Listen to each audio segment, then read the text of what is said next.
Legends never die when the world is calling you. Can you hear them screaming out your name? Legends never die, they become a part of you.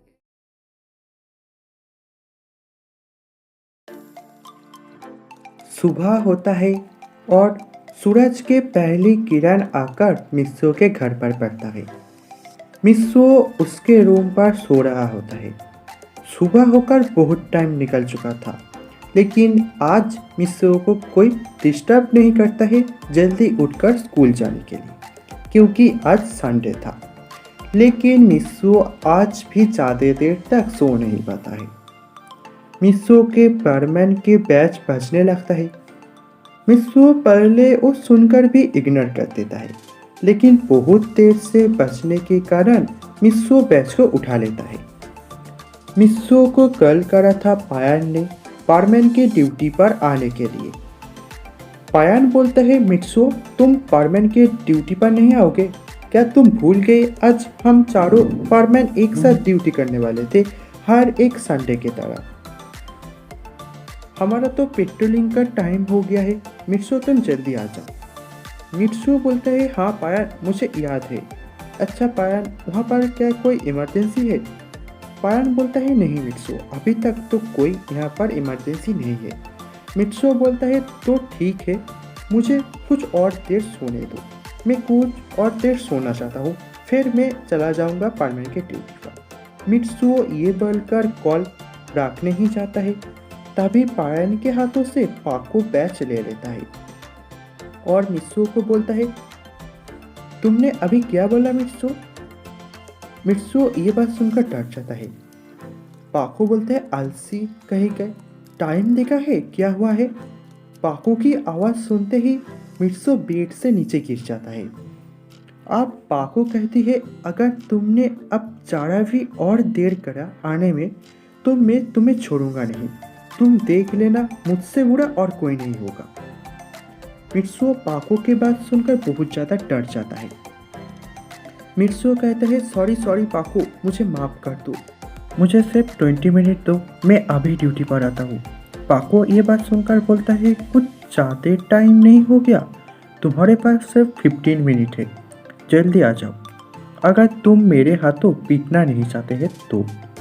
मिट्सो पाको की बात सुनकर हड़बड़ा में जल्दी fresh होता है और थोड़ा सा ही ब्रेकफास्ट कर अपने रूम पर जाकर अपने रोबोट को ऑन करता है और मिट्सो जल्दी से परमैन के सेट पहनकर परमैन के ड्यूटी के लिए निकल पड़ता है। थोड़े देर में ही परमैन बाकी सारे परमैन के पास पहुंच जाता है।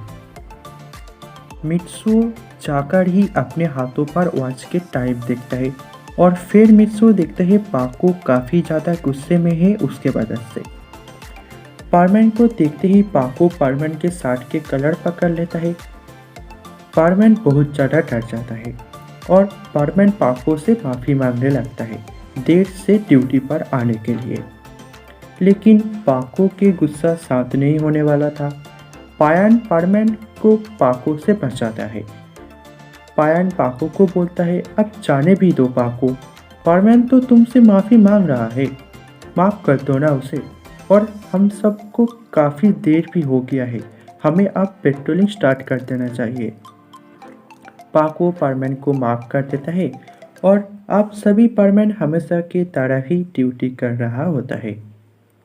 बहुत टाइम से सभी परमैन ड्यूटी कर रहा था, इसलिए सभी परमैन थोड़ा थक भी चुका था और परमैन की ड्यूटी करते करते आफ्टरनून भी हो गया था।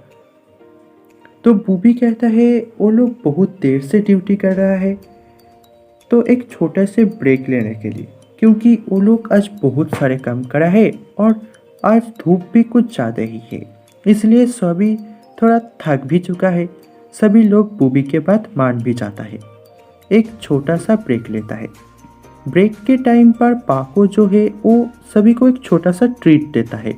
सभी को पाको एक छोटे से रेस्टोरेंट पर लेकर जाता है और वहाँ पर जाकर पाको सभी के लिए आइसक्रीम ऑर्डर करता है। परमैन, पायन और बूबी के ये देखकर बहुत खुश होता है क्योंकि वो लोग फ्री के आइसक्रीम के मज़ा जो लेने वाला था। थोड़े देर में ही आइसक्रीम आ जाता है। आइसक्रीम देखने में तो बहुत ज़्यादा डिलीशियस लग रहा था। बूबी के मुंह पर तो पानी आ गया था खाने के लिए। तभी रेस्टोरेंट के टीवी पर एक न्यूज़ आता है, माउंट पर तीनों हाइकर्स गुम हो गया है और उन तीनों हाइकर्स को खोजने गया टीम भी लापता है। उनमें से किसी का भी कोई भी किसी के साथ भी कांटेक्ट नहीं करा जा रहा है। ये न्यूज़ देखकर ही पायन बोलता है, हमें जल्दी से निकलना पड़ेगा यहाँ से। मित्सो बोलता है, हाँ पायन तुमने एकदम सही बोला है। बूबी ये देखकर बोलता है, नहीं नहीं, पहले आइसक्रीम पे ख़त्म होने दो।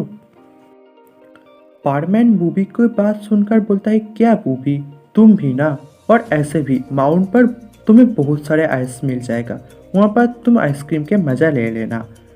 अभी चलो भी, हमें बहुत दूर जाना भी होगा। बूबी उदास होकर बाहर बाकी सारे पारमैन के साथ आ जाता है। आइसक्रीम ना खाकर ही रेस्टोरेंट से बाहर चला जाता है सभी लोग। बाहर आकर चारों पारमैन एक दूसरे के हाथ पकड़कर सुपरसोनिक स्पीड पर माउंट पर जाने लगता है। टोक्यो से कुछ दूर में ही था माउंट, इसलिए पारमैन का जो टीम था वो थोड़ा देर हो जाता है उन सभी को माउंट पर पहुंचने में। और पारमैन का टीम माउंट पर पहुंचता ही है लेट आफ्टरनून पर। पारमैन का टीम वहां के लोगों के साथ बात करता है और ज़रूरी जानकारी ले लेता है वहां से ही। फिर पारमैन का टीम सभी लोगों को ढूंढने के लिए निकल पड़ता है माउंट पर। पारमैन का टीम सभी लोगों को ढूंढते ढूंढते पहाड़ी के ऊपर तक चला जाता है, लेकिन अभी भी उन लोगों को किसी को भी नहीं मिला था। पारमैन का टीम पहाड़ी के ऊपर पर जाकर देखता है वहाँ पर तो बहुत तेज तूफान चल रहा है। सभी पारमैन को बहुत ज़्यादा दिक्कत होता है तूफान के वजह से, क्योंकि बहुत तेज बर्फीला तूफान हो रहा था और बहुत तेज ठंड भी था। बहुत ज़्यादा ठंड बढ़ गया था अचानक ही वहाँ पर। सभी पारमैन को तो बहुत ज़्यादा ठंड भी लग रहा होता है, लेकिन पारमैन का टीम रुका नहीं था। इस बर्फीला तूफान में भी सभी लोगों को वो ढूंढ रहा था और तूफान के वजह से पारमैन को बहुत ज़्यादा काम करने में दिक्कत हो रहा था। बहुत मुश्किल से वो सभी पारमैन आगे बढ़ रहा था। इसी दौरान पारमैन जो है वो बाकी सारे पारमैन से अलग हो जाता है। काफ़ी तेज़ हवा भी बह रहा था। पाको जो है वो पारमैन को आवाज़ लगाती है और पायन बूबी भी पारमैन को आवाज़ दे रहा था, लेकिन तेज़ तूफान के कारण कुछ दिखाई भी नहीं दे रहा था सही से और ना कुछ सुनाई दे रहा था ठीक से।